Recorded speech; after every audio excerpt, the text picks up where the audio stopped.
Esta es la clase de PEP. Sí. Bueno, hoy vamos a ver los derechos del niño, niña y adolescente. Ese es el título actual. Pero, al igual que, quizás sí va a haber, igual que la Declaración de los Derechos Humanos, los derechos del niño consta de 3 generaciones. Ahora bien, las generaciones no son correlativas a las generaciones de derechos humanos, tienen fechas distintas.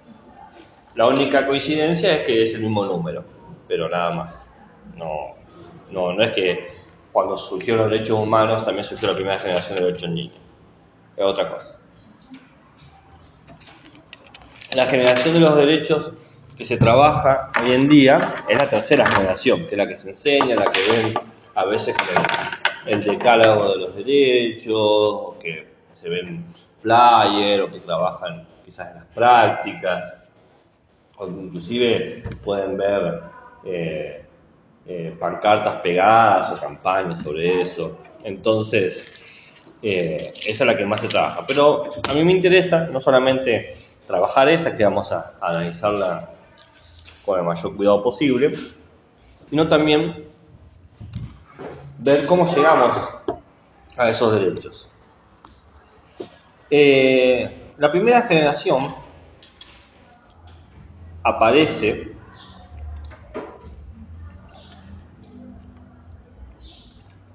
en un contexto que es post Primera Guerra Mundial. En 1924, luego de que terminó la Primera Guerra Mundial, se creó la llamada Sociedad de las Naciones. La Sociedad de las Naciones es la predecesora de la ONU. Y esa Sociedad de las Naciones firma un importante acuerdo, conocido como el Acuerdo o el Pacto de Ginebra, que básicamente, entre las cosas que decía, señalaba la importancia de defender los niños y niñas desahuciados tras la Primera Guerra Mundial. ¿Quién promueve esta primera noción de derechos? ¿No? Estos derechos que aparecen en la Declaración de Ginebra es promovido por, le voy a escribir el nombre, porque quizás Eglantyne Sheve, la activista inglesa Eglantyne Sheve, Eglantyne, Eglantyne, me olvidé la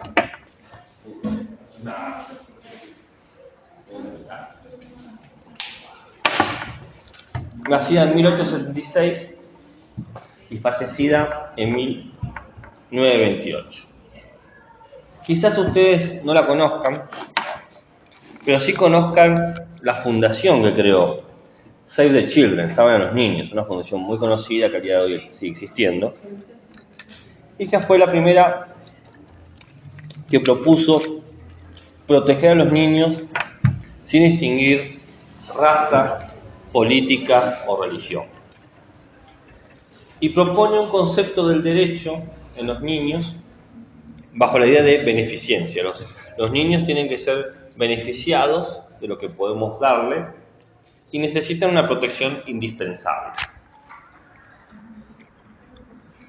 Yo le había comentado que en la tercera generación de los derechos humanos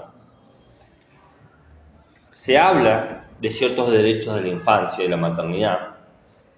Se habla de la idea de la familia como el elemento natural y fundamental de la sociedad, e inclusive en los derechos humanos El artículo 25 habla de que hay que darle protección y cuidado a las madres y niñas del mundo.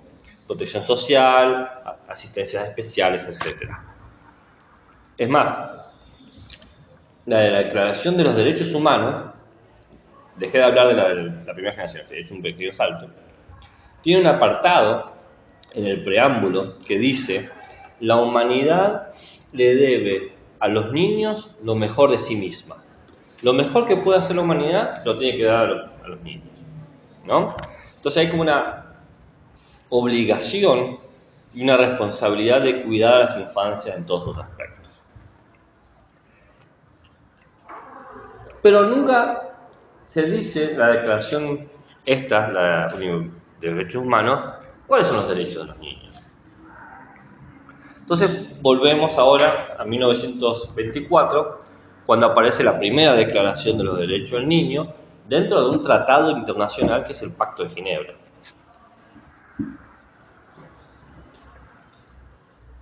Este pacto se llama Pacto de Ginebra. ¿En dónde se firmó?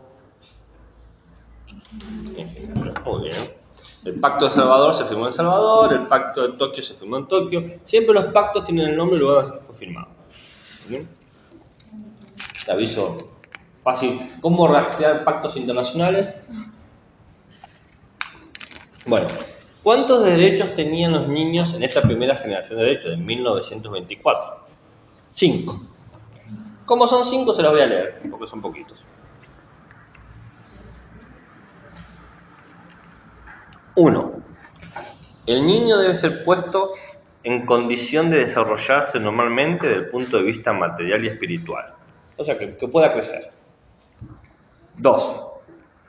El niño hambriento debe ser alimentado. El niño enfermo debe ser atendido. El niño deficiente debe ser ayudado. El niño desadaptado debe ser reeducado. El huérfano y abandonado debe ser recogido y ayudado, ¿no? Hay como ciertas condiciones problemáticas en los niños y hay que resolverlas. Esto está muy conectado con los efectos de la Primera Guerra Mundial. 3. El niño debe ser el primero en recibir socorro en caso de calamidad. Nosotros hemos naturalizado la imagen de que siempre se ayudó primero a los niños. No es cierto. No es verdad. 4. El niño debe ser puesto en condiciones de ganarse la vida y debe ser protegido de cualquier explotación. 5. El niño debe ser educado inculcándole el sentimiento del deber que tiene de poner sus mejores cualidades al servicio del prójimo, o sea, respetar y ayudar a los demás. Esta primera generación adolece de los problemas que tenía también la primera generación de derechos humanos. Eran cuestiones muy abstractas, muy ideales, y no decía de lo más mínimo cómo cumplirlas. ¿Cómo hacemos real esto? ¿No? Encima hay un problema más en esta primera generación. No nos dice qué es un niño. ¿Cuándo dejamos al niño? ¿A los 10 años? ¿A los 15? No queda claro hasta cuándo opera estos derechos. Otro problema que tiene esta declaración es que el niño no es un sujeto de derechos. No se le reconoce autonomía. Aparece como un objeto de cuidado, algo que tenemos que preservar. No le pedimos su opinión, no dialogamos, simplemente lo alimentamos, lo acogemos, ¿no? Dice, el niño huérfano hay que darle casas, etc. La idea de la infancia es asistencial, tutelar. Y el último problema, que quizás se dieron cuenta cuando leí el artículo 4, es que no protege al niño de la explotación laboral.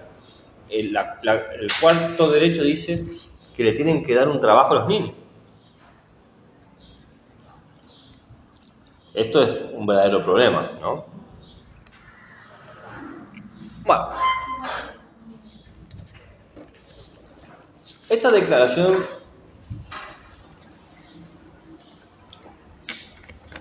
operó en 1924, 26, 35 años. Pasa la Segunda Guerra Mundial, se forma la ONU, pero no se forma, no en 1946 como la Tercera Generación de Derechos Humanos. Recién en 1959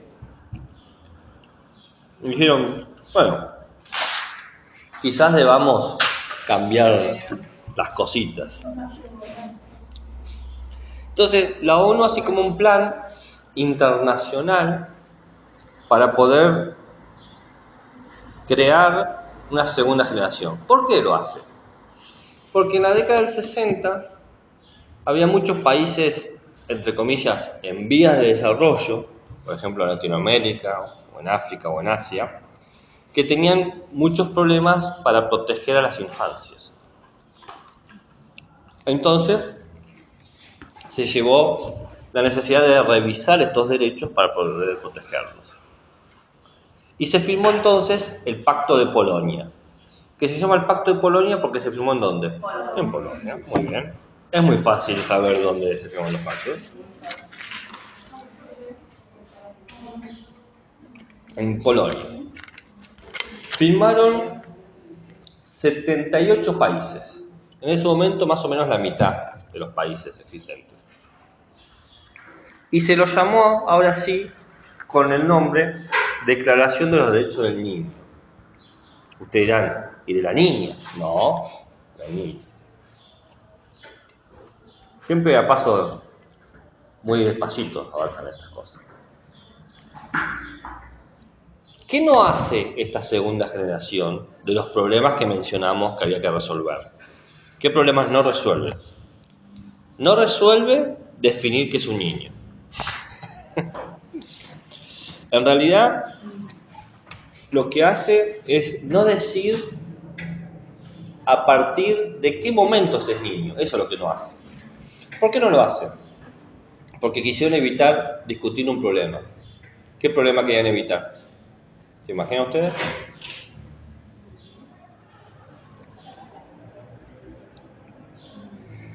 ¿Por qué yo evitaría decir desde cuándo un niño es niño?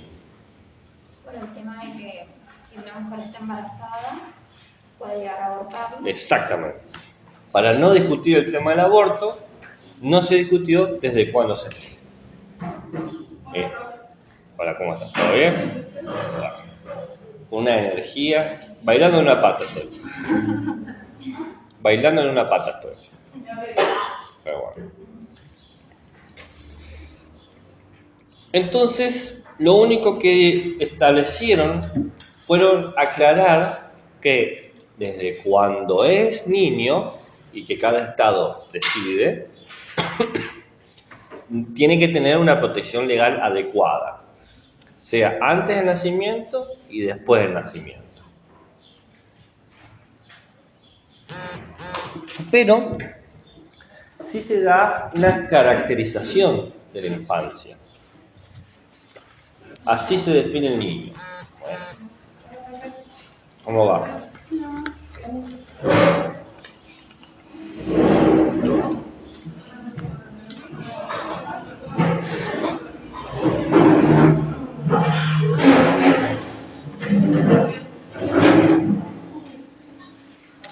No, acomódese tranquilo. Pasa que como no quiero levantar la voz, no puedo hablar por sobre el ruido.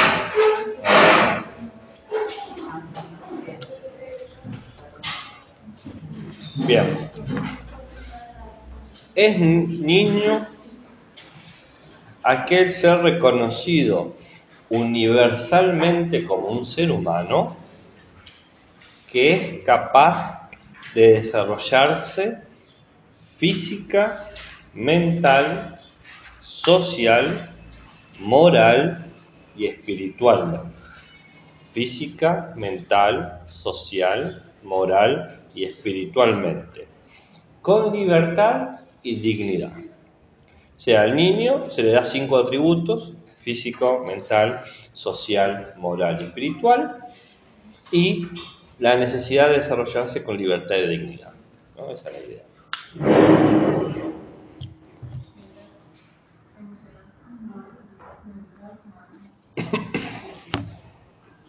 Lo que sí resuelve esta nueva declaración es eliminar la idea de que los niños tienen que ganarse la vida. Y se incorpora un concepto que antes no existía, que es llamada la obligación emocional. Es decir, que padre, madre o tutores están obligados a amar a los niños y de comprender a los niños, que no es poca cosa, con el fin de que puedan desarrollarse satisfactoriamente. Es la idea de que un niño sin amor no crece adecuadamente. Ustedes dirán, ¿es obvio? No, no era obvio, no es para nada obvio. Y en esta declaración aparece este concepto que yo dije de la tercera generación, la deuda humana. La humanidad le debe a los niños lo mejor que puede ofrecer. La humanidad es capaz de cosas terribles y de cosas maravillosas. Lo más maravilloso, lo más grande, lo más perfecto, lo más hermoso, la humanidad se lo tiene que dar a los niños. Esa es la idea. Lo que la humanidad le debe es a los niños. ¿Por qué? ¿Por qué esa idea? ¿Alguien sabe? Es un futuro. Exactamente. Y se incorpora una idea de que el niño tiene derechos específicos por ser niño.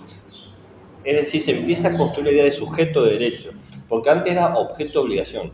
El adulto está obligado a cuidarlo. Ahora el niño, por ser niño, tiene ciertos derechos. Y el adulto tiene la responsabilidad de que se satisfagan esos derechos. Ustedes dirán, bueno, Gabriel, entonces pasamos de 5 derechos a 38, 40 derechos, ha sido como una cosa abismal. No, de 5 a 10. Dijeron, bueno, vamos a poner 5 más y así cerramos. Total. Y como son poquitos, se los voy a leer rapidito. Primer derecho, la igualdad. Igualdad más allá de la raza, religión, nacionalidad, etc. Segundo derecho, protección especial. Esto ya es un derecho particular. Por ser niño merece cierta protección. ¿Por qué? Y para poder desarrollarse física, mental, socialmente. Tercer derecho, derecho a un nombre y a una nacionalidad. Como nuestro amigo Lorenzo. ¿Tiene segundo nombre, Lorenzo? Julián. Julián. Ah, qué lindo. LJ. Cuarto derecho, a ser alimentado, a tener una vivienda, atención médica adecuada, ¿no? La cuestión es física. Quinto derecho, el derecho a una educación y un tratamiento especial para cualquier niño que sufra una discapacidad mental o física. Sexto derecho, y esto es lo que yo hablaba de la obligación emocional. El derecho a la comprensión y el amor de los padres y la sociedad. La sociedad está obligada a amar y comprender a los niños. Séptimo derecho. El derecho a que pueda jugar y ser educado. Este es un derecho especial, porque no existe el derecho de jugador adulto. ¿Vieron? Estos son derechos particulares. Y ser educado. Octavo derecho. Acá se repite el quinto derecho de la anterior generación. El niño debe estar entre los primeros en recibir asistencia, en cualquier circunstancia. En un accidente de auto, estoy yo accidentado y un niño, el primero que tiene que recibir ayuda tiene que ser el niño. Porque es el futuro. Porque le debemos lo mejor de nosotros. Noveno derecho. El derecho a la protección contra cualquier forma de abandono, de crueldad o de explotación.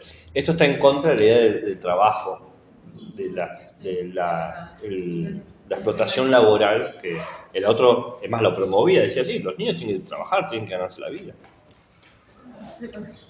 Y bueno, pero los niños trabajaron mucho tiempo y siguen trabajando.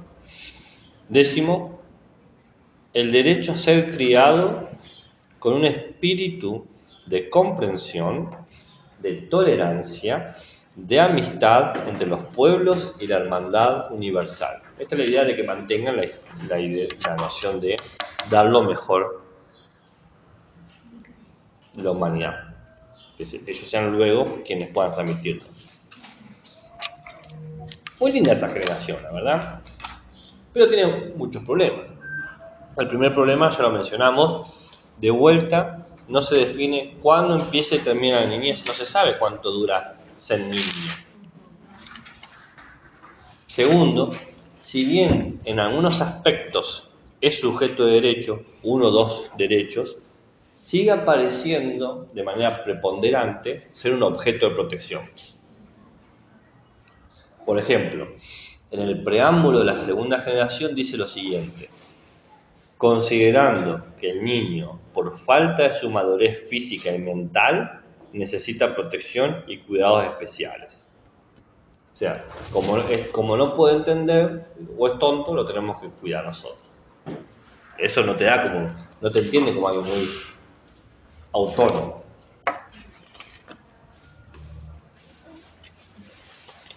Otro problema que tiene es que que hable, déjelo hablar. Está descubriendo su tono de voz y está viendo qué tan alto y qué tan abajo puede ser. Y sí. ¿O no? Él sabe que es el centro de atención. ¿Viste? Cuando uno se sabe hermoso.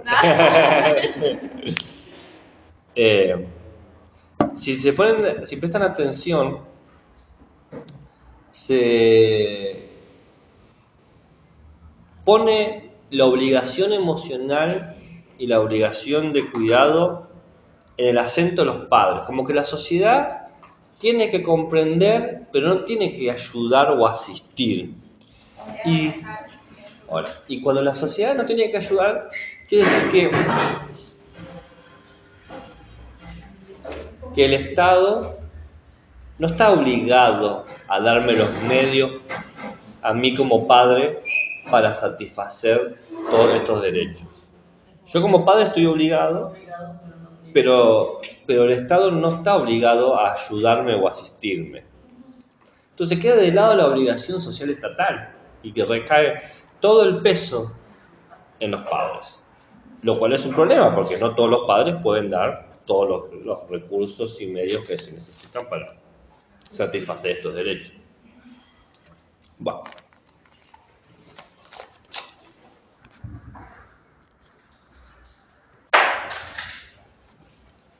¿En qué año estábamos? 1959. 20 años después dijeron, bueno, puede que más o menos no. En 1978 dijeron, lo mejor que podríamos hacer es hacer un proyecto claro de una convención de los derechos del niño que tenga el espíritu y la fuerza vinculante jurídica y normativa que tiene la tercera generación de los derechos humanos. Entonces se crea como un grupo de especialistas en 1978 cuya tarea es crear la versión definitiva de los derechos del niño. Esto es en 1978. Voy a decir, bueno, ¿cuánto va a tardar la comisión especial en crear estos derechos? 1 año, quizás. 2. Bueno, en 1989, es decir, 11 años después de que le dieron el trabajo, ahí recién aparece la actual y vigente Declaración Universal de los Derechos del Niño, la niña y los adolescentes o el adolescente, que es la que actualmente se enseña y se trabaja. En esta convención, finalmente aparece la categoría del niño como sujeto de derecho. Parte de ahí. El niño es un sujeto de derechos. Y se redefine el rol del padre, madre o tutor como sujeto de responsabilidad. Yo soy responsable de los derechos de ese sujeto de derechos. Al día de hoy, la Convención de los Derechos del Niño, Niña y Adolescente es el pacto internacional con más adhesión que tenemos en el mundo. Quizás después tengamos otro, pero en el momento en que fue escrito, es decir, en 1989, de los 194 países que existían en ese momento, ahora existen como 210, pero de los 194 países que existían en ese momento, 192 firmaron, es decir, solamente 2 quedaron fuera. ¿Alguien sabe cuáles son? No, por eso pregunté. Si tuviesen que adivinar. Nigeria, ok. ¿Qué países creerían que estarían en contra de... Vengan trabajando los niños.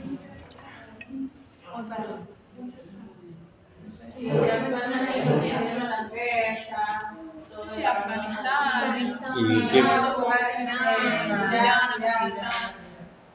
No, todos eso firmaron. ¿Eh? No te escucho. ¿La India también? Sí, cómo no, por supuesto. Estados Unidos y Somalia. Y Somalia. No firmaron. Un país de África y un país de América. Al día de hoy siguen sin firmar. Siguen sin firmar. ¿Cuál fue su argumentación? ¿Por qué no firmaron? Ahí vamos a hablar de eso. Primero hablamos de derechos y cuando veamos los problemas de esta declaración, veremos si estamos o no de acuerdo con su excepción. Bueno, ¿qué características tiene esta generación? En primer lugar, aclara que los derechos son específicos de los niños y adolescentes y se aplican independientemente de dónde nacieron, de quiénes son sus padres, de su género, religión u origen social. Son derechos que se estipulan para todos los niños del mundo. Y dice que los gobiernos de todo el mundo tienen que garantizar los derechos de estos niños y adolescentes. Es el instrumento jurídico más poderoso que existe actualmente para el reconocimiento y la protección de los derechos humanos de los niños, niñas y adolescentes. Regula el concepto de reconocimiento de la infancia y determina las obligaciones individuales, sociales y estatales que existen sobre los niños, niñas y adolescentes. En ese sentido, es revolucionario. Establece también una perspectiva que hasta entonces no se tenía, que es que los niños no son propiedad de los padres. Los niños tampoco son beneficiarios indefensos, objetos de obras de caridad de la gente.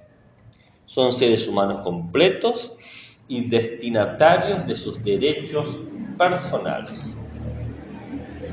De tal manera, el niño es un individuo autónomo, integrante de la familia, de su comunidad, como de su sociedad, con una voz y con una opinión propia, que, como cualquier sujeto de derecho, merece ser oída, respetada.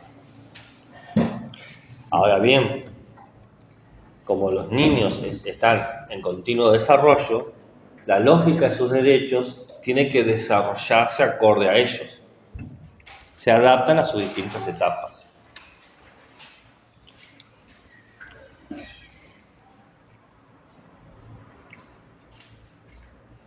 Es la idea de que todos los infantes pueden emitir opiniones y que le podemos prestar atención, respetarlas y atenderlas de acuerdo a su edad y desarrollo.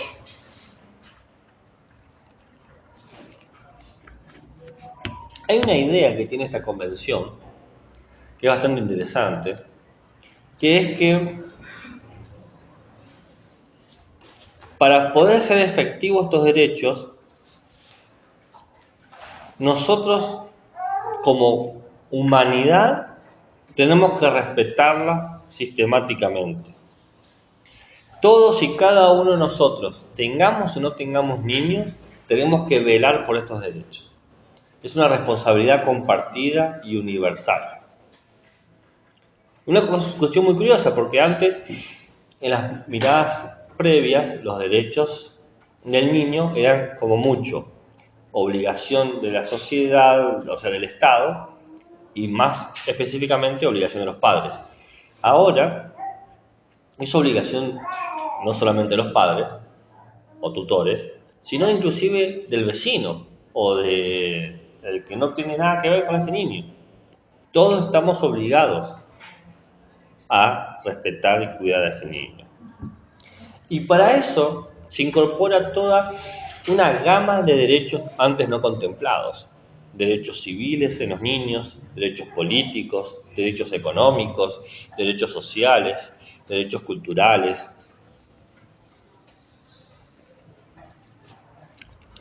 De forma sencilla, es el estándar mínimo de qué es y qué merece un niño y un adolescente. El estándar mínimo. O sea, esto de acá para arriba. Y consta, esta tercera generación de los derechos del niño y adolescente, de un preámbulo y 38 artículos, 38 derechos.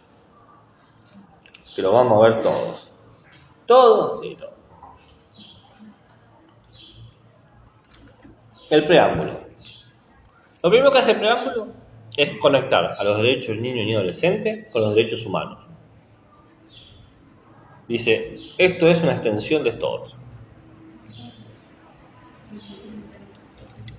Lo segundo que hace es reconocer que el niño necesita un lugar pleno y armonioso para desarrollar su personalidad. Por eso tiene que crecer en una familia, en un ambiente de felicidad, de amor y comprensión. Lo tercero que hace es reconocer la repartición de las obligaciones. Estado, familia, niño. Este triángulo de las obligaciones presupone la base de estos derechos.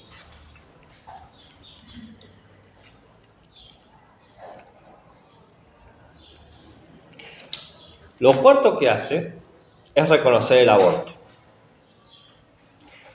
Como la mayoría de los estados firmantes de los 192 permiten el aborto o reconocen la interrupción del embarazo bajo ciertas circunstancias, se dice que existen derechos anteriores al nacimiento, pero solamente después de un periodo de gestación. Por ejemplo, acá en Argentina, antes de que existiese la ley de interrupción legal del embarazo, existía un concepto de interrupción de embarazo bajo circunstancias específicas. ¿Alguien sabe cuáles son? Relación. ¿Cómo? Claro, si es un riesgo para la persona gestante, ¿no? Entonces, en el mundo, salvo algunas excepciones, es muy normal que existen leyes que visualicen de alguna manera, de alguna categoría y de alguna forma, la interrupción del embarazo. Hay leyes más progresistas y leyes menos progresistas, pero casi todos los países tienen alguna ley al respecto. ¿Bien? Entonces, como que se hicieron cargo y dijeron, bueno, cada país va a decidir a partir de qué condiciones, en qué momento, pero sí reconocemos que hay un momento en la gestación donde se le aplican los derechos del niño. ¿Por qué alguien se preocuparía por darle derecho al niño antes del nacimiento?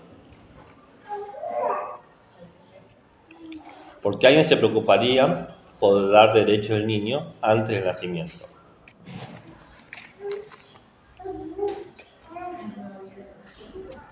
Porque nueva vida para el niño. Bueno, sí, pero hasta... No, ya descontamos la parte porque si ya reconocimos que el aborto es posible, hay un momento donde pasa, donde el aborto ya no es viable. ¿Bien? A partir de ese momento, cada estado lo juzga de distinta forma. Algunos es del momento cero, otro de las 14 semanas, lo que sea. Supongamos que ya pasó el umbral legal de eso. Una vez que pasa el umbral legal, ese cuerpo gestado adquiere el estatus de niño. Hasta ese momento no era niño, ahora adquiere el estatus de niño, legalmente. No voy a hacer una discusión metafísica, religiosa, no me interesa. La pregunta es, ¿por qué nos interesaría cívicamente o éticamente que existan derechos antes del nacimiento? Más allá del debate del aborto.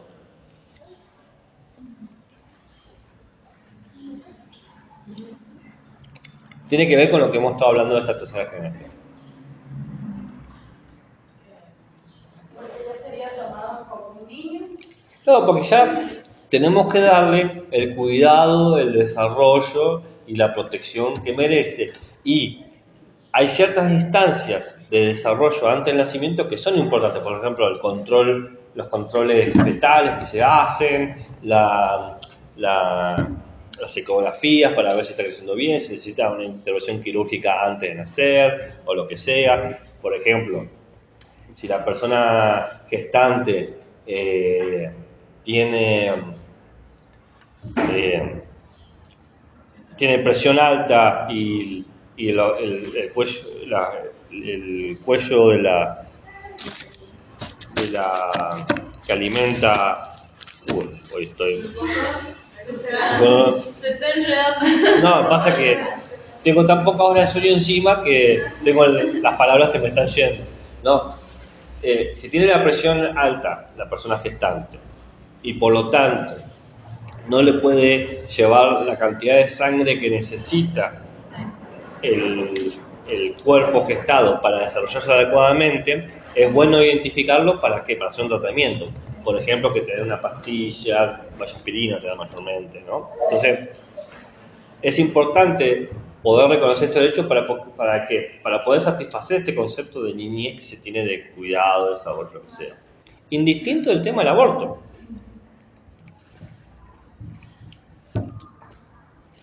En el preámbulo también se reconoce a la familia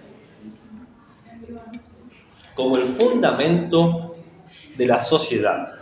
Entonces, para que la sociedad crezca y continúe, para garantizar el crecimiento y el bienestar, necesitamos que la familia pueda crecer y estar bien. Por eso hay tantos derechos para las familias, hay tantos beneficios para las familias. Por ejemplo, si vos estás en el IPB, tenés más puntos si sos una familia, si no sos una familia. Es tan sencillo como eso. ¿Por qué? Porque el Estado necesita gente. Entonces, te dice, si vos tenés hijos, yo te doy una casa. Es tan básico como eso.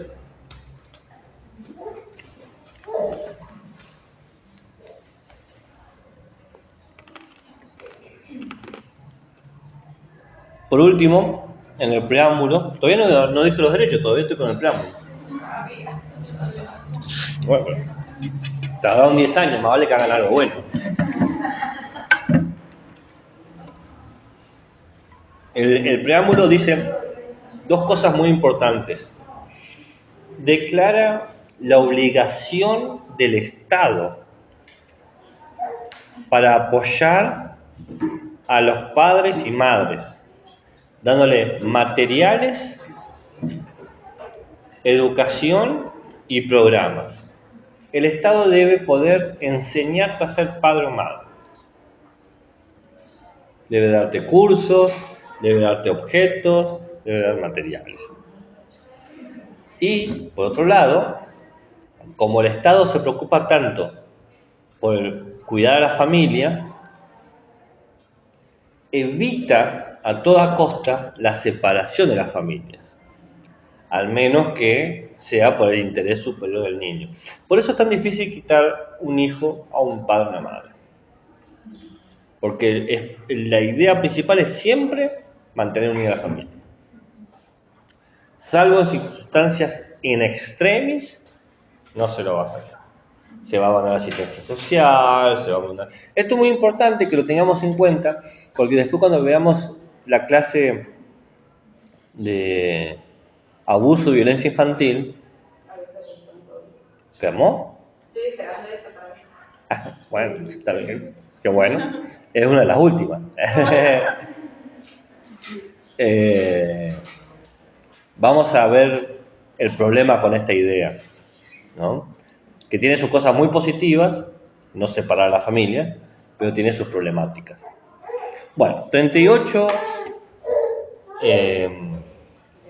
derechos. Veamos los 38. Primero, se define al niño como todo ser humano menor de 18 años. Se aparece acá un límite claro. Exacto. Este derecho y dos más son los únicos que hablan de la edad. El derecho 37 dice: se prohíbe prisión y aplicación de pena de muerte a niños, a personas menores de 18 años.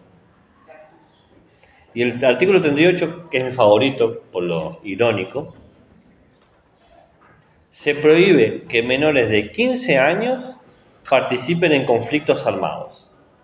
Es decir, a partir de los 15 podés ir a la guerra.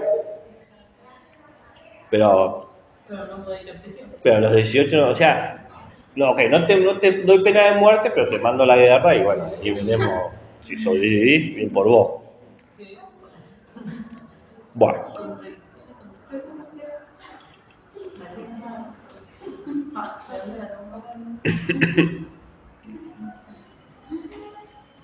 Artículo 7. Pensaba que tengo 3. Sí. El artículo 7 es muy interesante. Dice: el niño tiene derecho a conocer a sus padres y ser cuidado por ellos. El derecho de conocer dónde venimos. El 8, el 9 y el 10 están conectados. Hablan de que el niño tiene...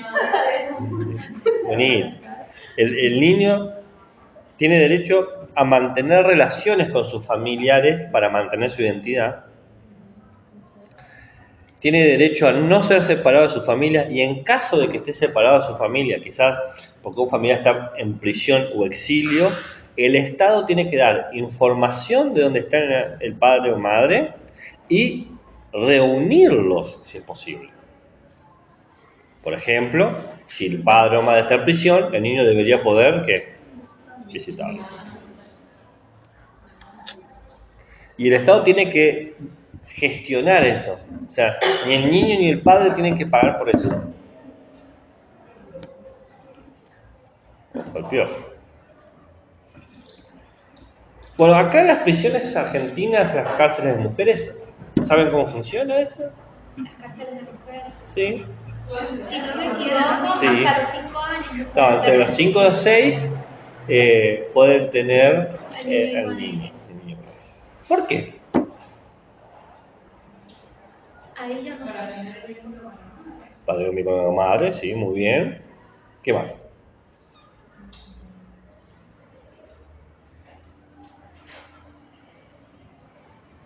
Bueno, porque hay un periodo de lactancia también, ¿no? El periodo de crecimiento y de desarrollo emocional que se comprende que está fuertemente conectado con la madre.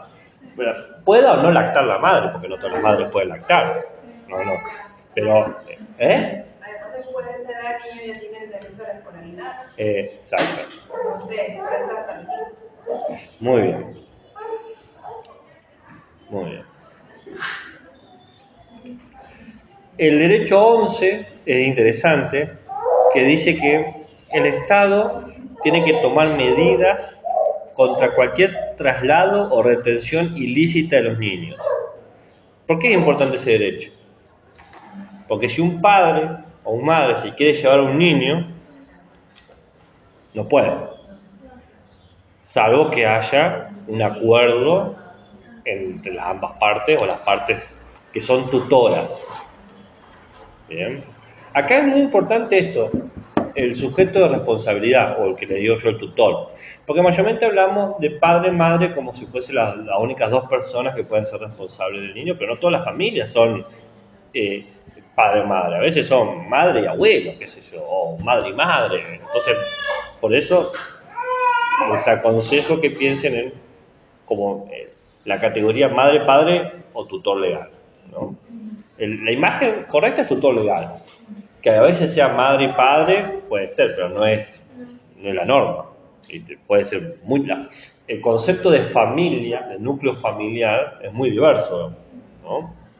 A veces tenés familias ampliadas, más restringidas, monoparentales, heteroparentales, qué sé yo. Hay varios modelos de familia hoy en día, entonces por eso siempre conviene ser cauto para poder representar a todas las partes. Pero en ese sentido, no importa las partes que sean las tutoras, ninguna parte puede decidir de manera independiente y excluyente que un niño o niña se puede ir. Por ejemplo, si ustedes tienen una pareja, ¿no? Cacho. ¿No? Yo y Cacho tenemos un hijo que lo llamamos Boligoma, ¿no?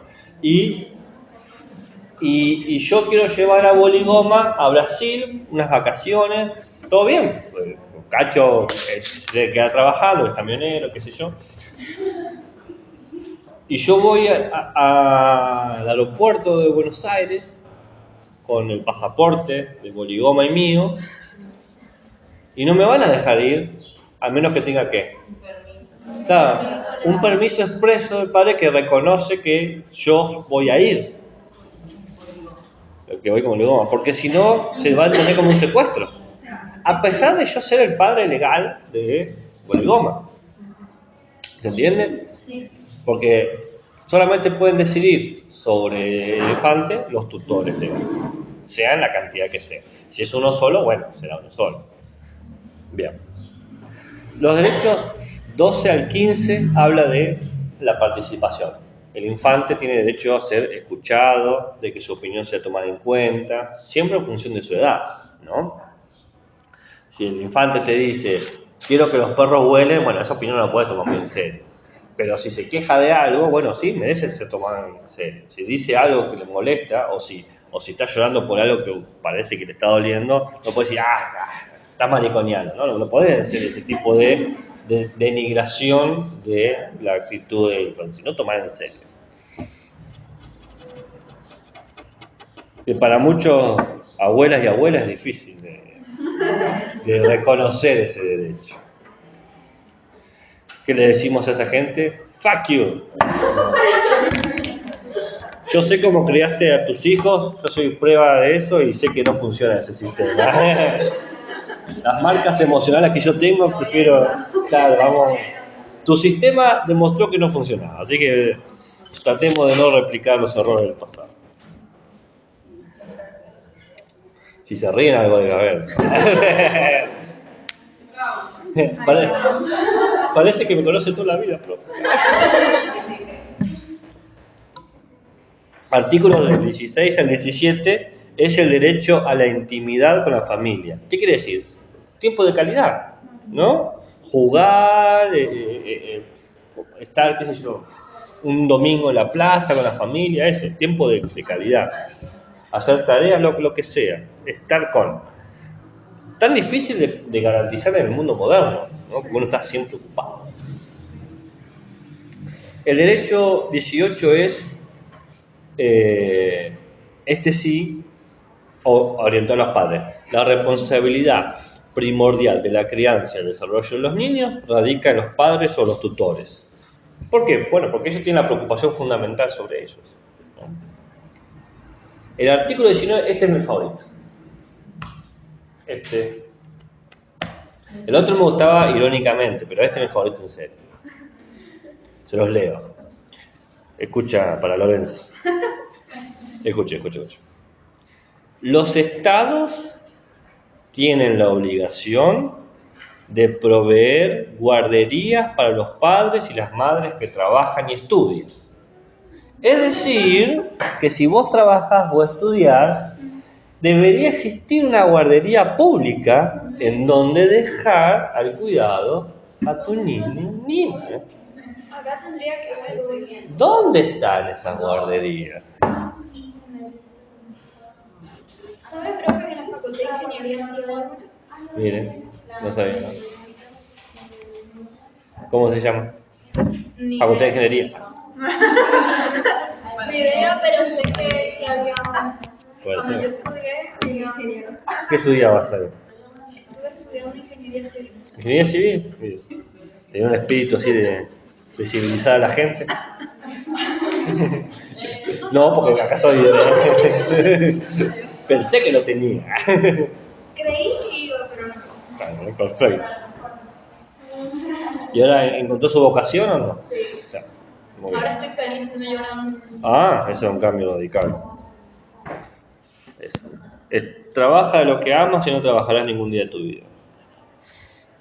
Los derechos del 2021, o sea, del 2021, son los de adopción, ¿no? De que los niños se pueden adoptar, que tiene que haber medios oficiales, que la adopción no puede ser mediante beneficios financieros, no puede Ahí haber. se contradice con el derecho a conocer a tus padres. ¿Por qué? A ver. Bueno, porque hay veces que los padres le dan en adopción a sus hijos y nunca quieren saber de ellos. Entonces quiere decir que hay padres que no cumplen Claro. ese derecho. No es que se contradice. Es más, los niños y niñas y adolescentes adoptados, que pueden amar perfectamente a sus padres adoptivos, tienen derecho, si así lo desean, de tener información y, si es posible, conocer a su madre o padre biológico. O si no es posible conocer a su madre o padre biológico, a sus familiares biológicos, tíos, abuelos, lo que sea. Existe un tabú sobre eso, que es la idea de que si el niño y niña adolescente que ha sido adoptado conociese a su familia biológica, quizás quisiera abandonar a su familia. Y eso es un tabú medio tonto, porque si el padre no se nace padre, no se nace madre, es algo que se construye. ¿Cuántas madres paren a sus hijos y los abandonan? ¿Y cuántos padres adoptan y se convierten, ¿no?, en padres por la cotidianidad? Entonces, no es algo natural. Esas ideas lo único que hacen es promover prejuicios. A lo sumo, lo único natural es el proceso de gestación, pero el mundo es tan cruel. Acá hay derechos que quizás les puedan interesar. Del 22 al 24 se dice que el Estado está obligado a dar lo siguiente: salud, educación y orientación a los padres. Por ejemplo, cursos para los padres para ser padres. Hoy en día existen cursos para eso, pero yo no los he visto públicos, los he visto privados. Por ejemplo, el Sanatorio Argentino te da cursos de lactancia, te da cursos de... pero es que yo me hice como 9 de esos cursos. Está puerperio, lactancia, pre y posparto, alimentación, psicología del niño y de la madre posparto, creo que uno de yoga, no sé, uno de yoga maternal, algo así. No sé, pero todo es privado, porque es privado. Vos decís, bueno, quizás con obra social te cobra. Yo lo hice con obra social, creo que me costaba 2.000 pesos. ¿Qué curso es eso? Todos. ¿Quieres estar preparado? Todos. Pregúnteme cuánto me sirvieron. de yoga. Toda la teoría se fue a la basura. Antes de que naciera Sabrina tenía 9 teorías sobre la paternidad. Nació Sabrina y tengo 0 teorías de la paternidad. Cada día es una hipótesis de que vamos a ver qué me descubro. Y yo soy un lector, yo me leí como 5 o 6 libros de padre, cosas así. Y leí libros para padres masculinos, ¿no? Porque como yo no gestaba ni nada, digo, bueno, a ver qué puedo hacer de mi lugar.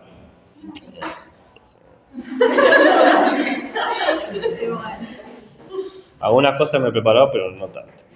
Artículo 25. Derecho a la protección y cuidado. Hay niños que por estar privados de libertad merecen atención, protección y tratamiento. ¿Qué niños podrían estar privados de su libertad? Ese es un caso, sí. ¿Y cuál otro más? Los que están en la cárcel con las madres. ¿Qué otros niños pueden ser? Privados de su libertad. Sí, ¿qué niño está privado de su libertad? Los que están en los hogares de niños. ¿Qué hogares?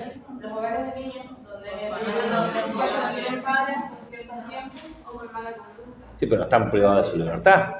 Claro. ¿O sí, dice usted? Yo creo que sí, porque no, al ser chicos no deben. Un niño de 4 años en un hogar de eso, ¿sí? ¿No puede salir? Puede ser una. Al sumo puede salir acompañado, pero...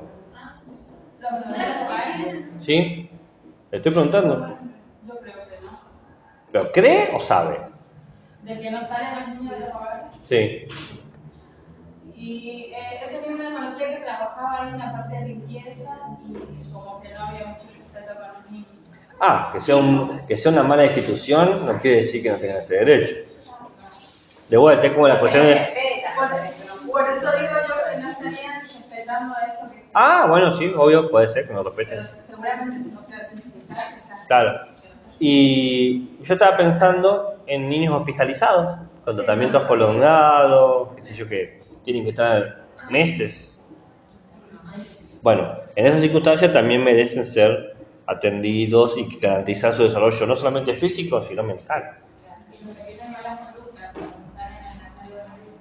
¿En dónde? En la sala de Benavides. No sé qué es eso. ¿No sabe qué es eso? Es como la cárcel de niños. Un correccional, ¿será? Sí, vamos a Pero a partir de qué edad entran ahí. Es a partir de los 13, creo que es. Claro.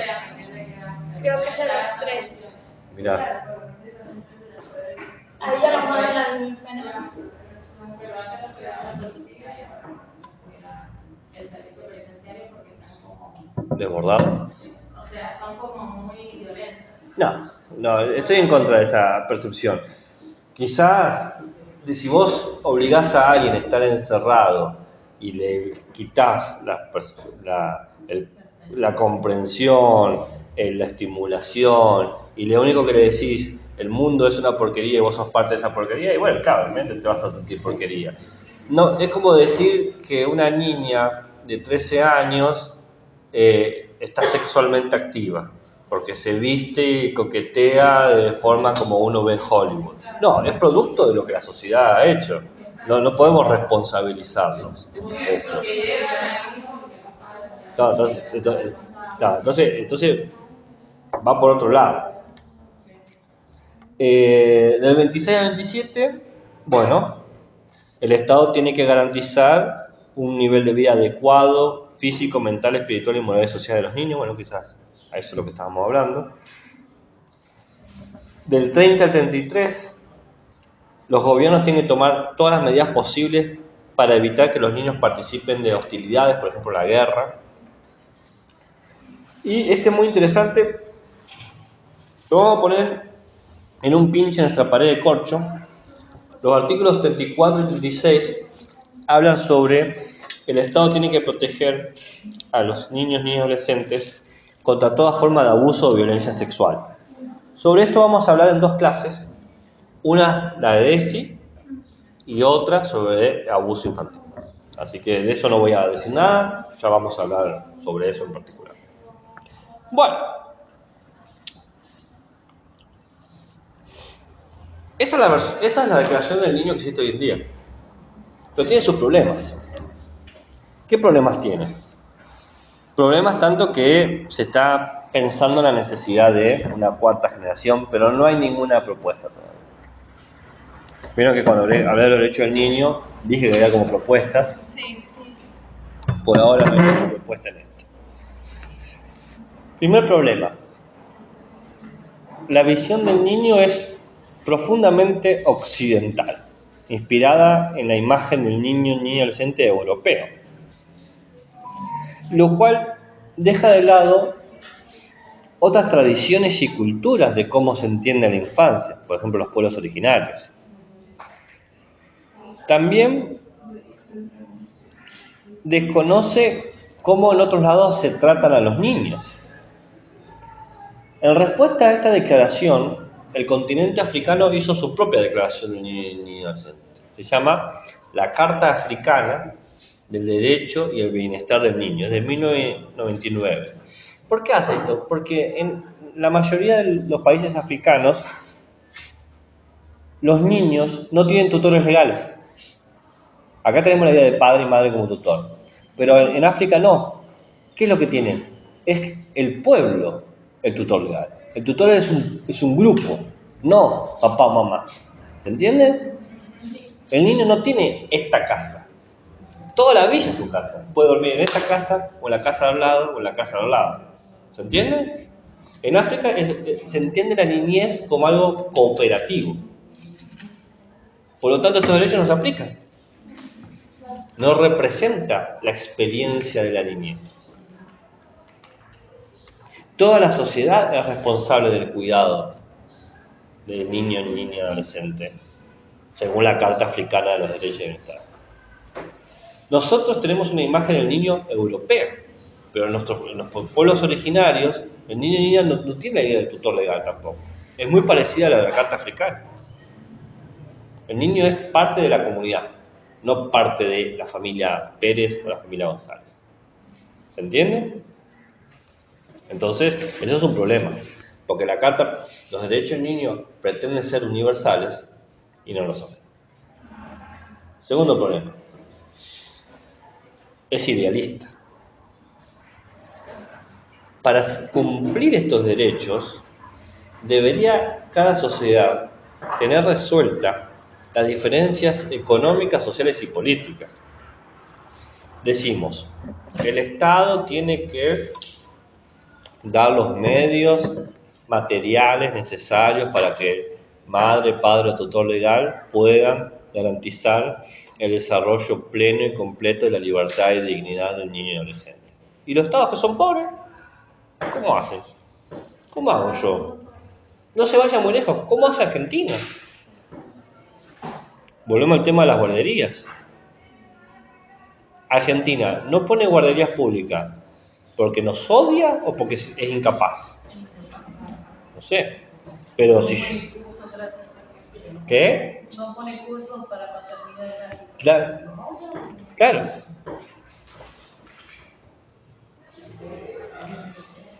Hay un tercer problema.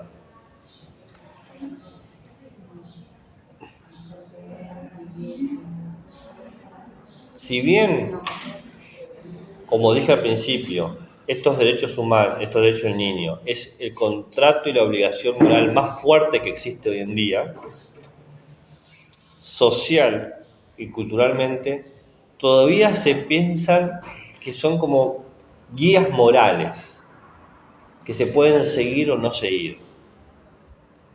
Todavía se piensa el niño como un objeto de posesión, es una propiedad. No seamos prejuiciosos,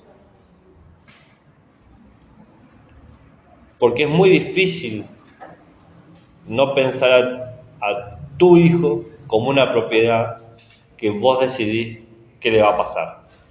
Yo elijo qué escuela, ¿por qué? Porque la responsabilidad moral que tenés sobre su desarrollo es tanto que te genera cierta paranoia. Entonces, pero tenemos que reconocer que es un sujeto de derecho y es difícil ese cambio de cabeza. Es difícil, y más difícil cuando la sociedad no te lo permite ver.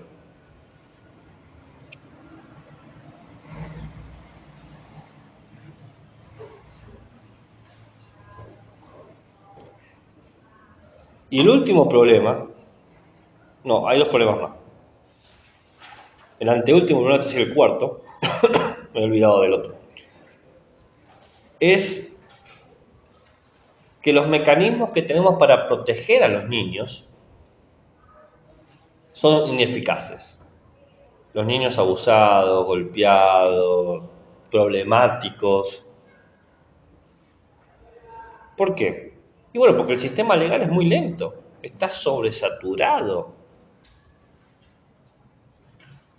Y encima, en muchos lados, no hay leyes claras sobre el abuso infantil. Eso lo vamos a hablar en la clase de abuso infantil. Y ahora sí, el último problema.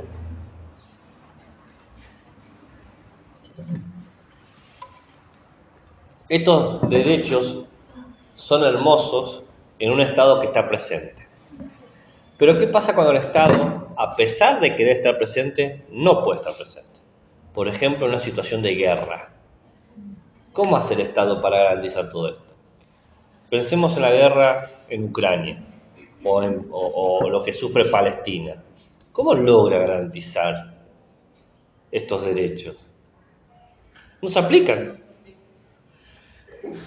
Y esto lleva a un problema que está dentro de este problema, que es, ¿qué pasa con aquellos niños que no tienen Estado, que no tienen nacionalidad? Hay muchos niños que nacen apátridas, sin patria. Por ejemplo, los niños que nacen en campos de refugiados. El campo de refugiados es un lugar que no está en ningún país, en un territorio incógnito. Y entonces, ¿de dónde sos? No tenés nombre, no tenés identidad, no tenés país, entonces no hay un Estado que pueda protegerte. ¿Y ahora? Entonces, claramente, estos derechos tienen serias limitaciones que merecen ser revisadas. Muy bien, antes de pasar a las actividades, ¿alguna pregunta, alguna duda, un interrogante, un comentario, un insulto, una nota al pie, una crítica constructiva, una crítica destructiva? ¿Qué pasó con Estados Unidos? ¿Se hizo como África? Hable un poquito más fuerte. ¿Y Estados Unidos hizo su propia convención como África o por qué no No hizo ninguna convención. Tiene una serie de enmiendas y derechos dentro de su propia constitución. Somalia luego se sumó.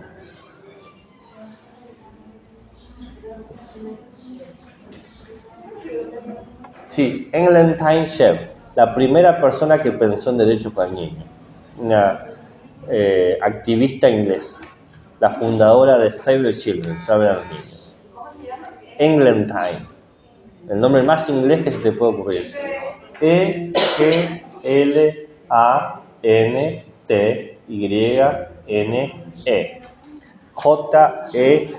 Jebb. Sería como Englentina. Es un nombre horrible, pobre Englentine. En los derechos. Es más, gracias a ella existió la primera generación en 1924. ¿Alguna otra duda antes de pasar a las actividades sugeridas? ¿Estamos? ¿Habían pensado alguna vez en esta cuestión de los derechos humanos, de los derechos del niño a este nivel? Porque en PEP y en PEI también se dice mucho derechos del niño, derechos del niño, derechos del niño, te lo meten ahí en la cabeza, derechos del niño, derechos del niño, pero nunca te explican qué carajo son estos derechos, qué es niño. ¿Lo habían pensado alguna vez ustedes? Lo hemos visto. ¿En qué lo vieron? En sujeto 2. Sujeto 2. ¿Vieron toda esta historia? ¿Por qué esta clase? No, sujeto uno. No todo. En sujeto Sujeto 1 lo hemos uno. visto. ¿Pero qué?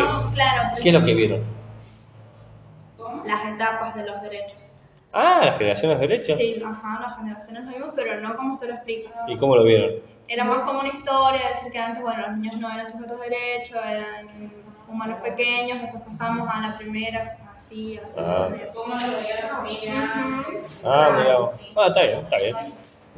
Es una forma de profundizarlo, está bien, perfecto.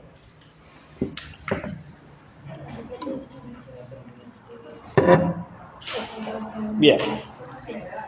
Vamos a generar que pongamos buena la visión del niño. Claro, claro, sí, sí, que tiene sentido por la materia. Pero no fue como en detalle, No, yo lo digo para no, porque si ya otra materia daba este tema, listo, lo saco y doy otro tema. Oh, el año que viene lo cambio. No, ya está, ya la cambié. Ah. ahora que me interesa Bueno, 3 actividades sugeridas.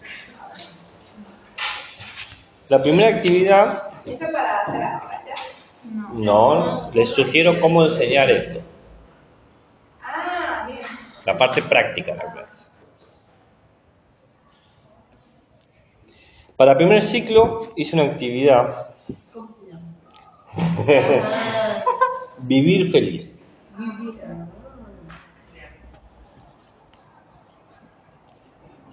¿Cómo sería esta actividad? Damos una hoja, o con una hoja que tengan, la dividen, en la mitad la doblan, en la mitad. Dibujan una línea en el medio y le decimos, del lado izquierdo, que se dibujen a sí mismos, con todos los colores que quieran, haciendo lo que ellos quieran.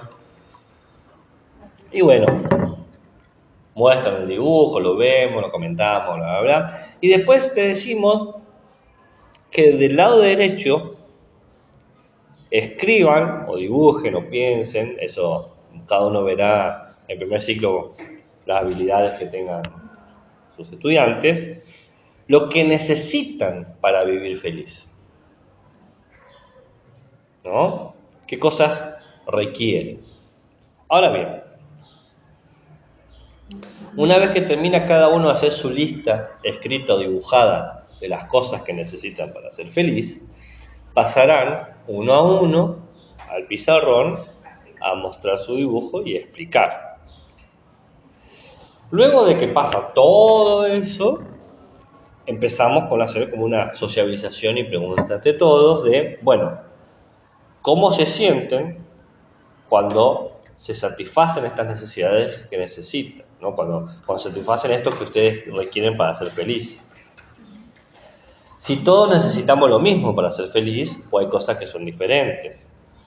Y después, 2 preguntas importantes.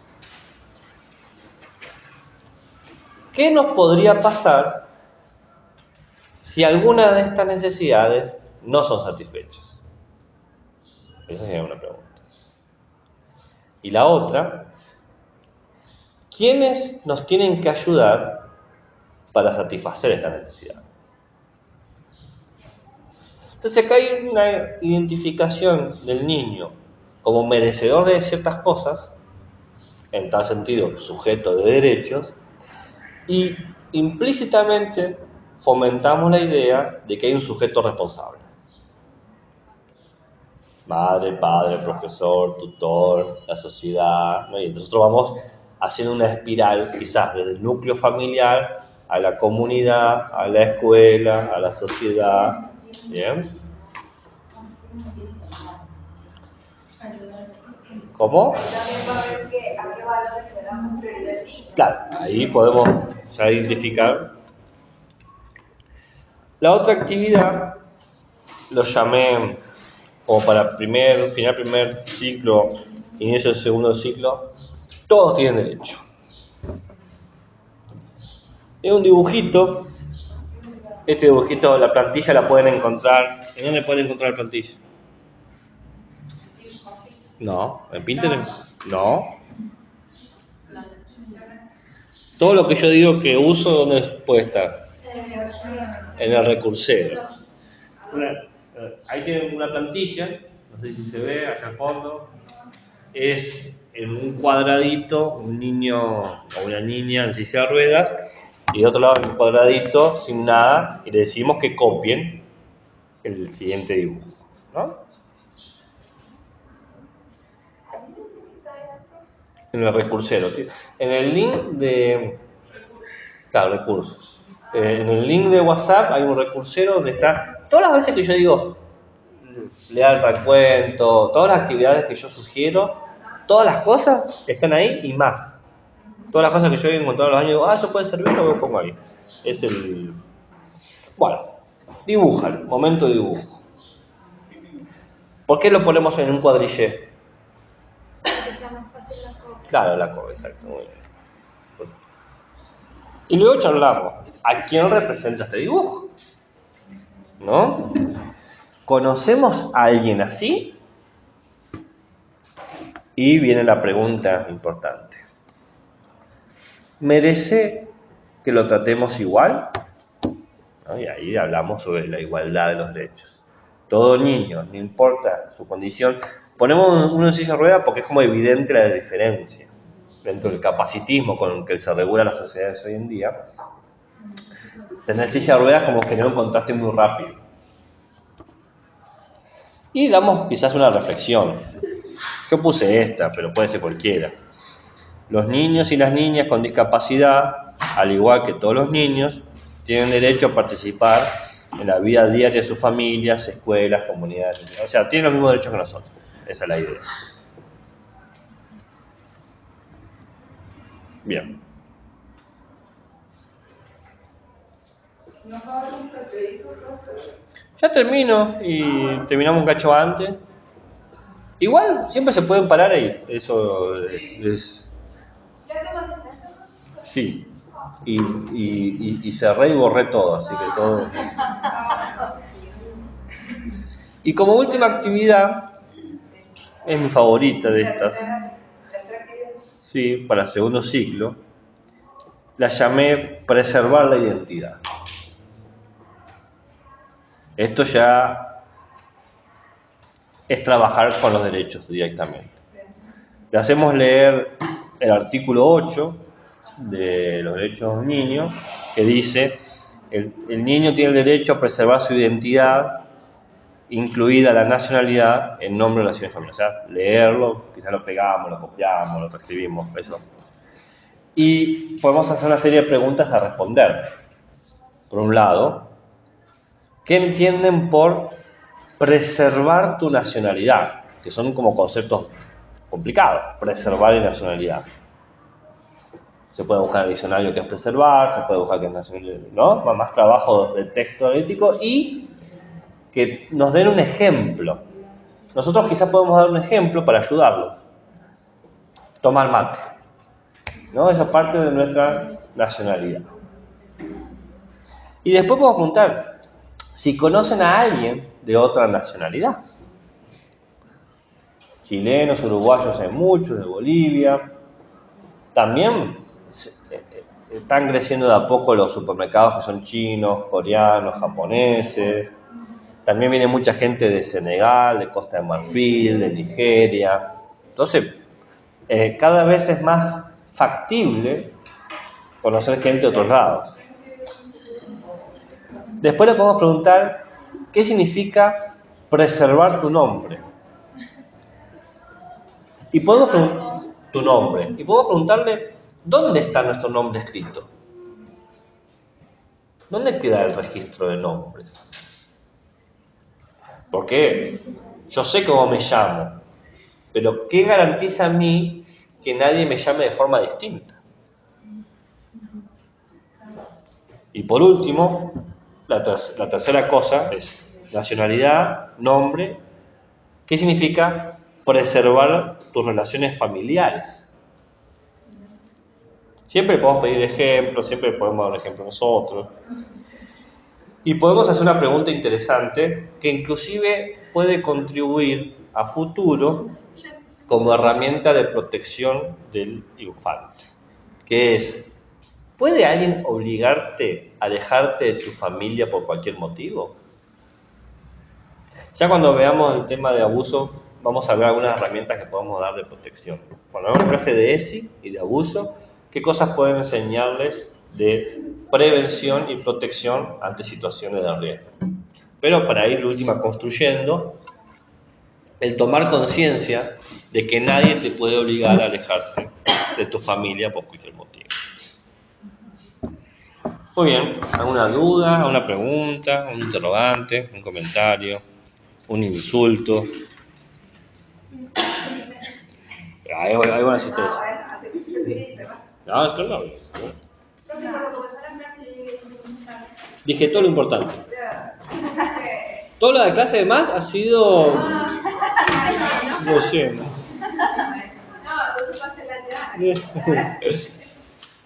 ¿Alguna pregunta sobre este tema? ¿Se ha entendido? Sí.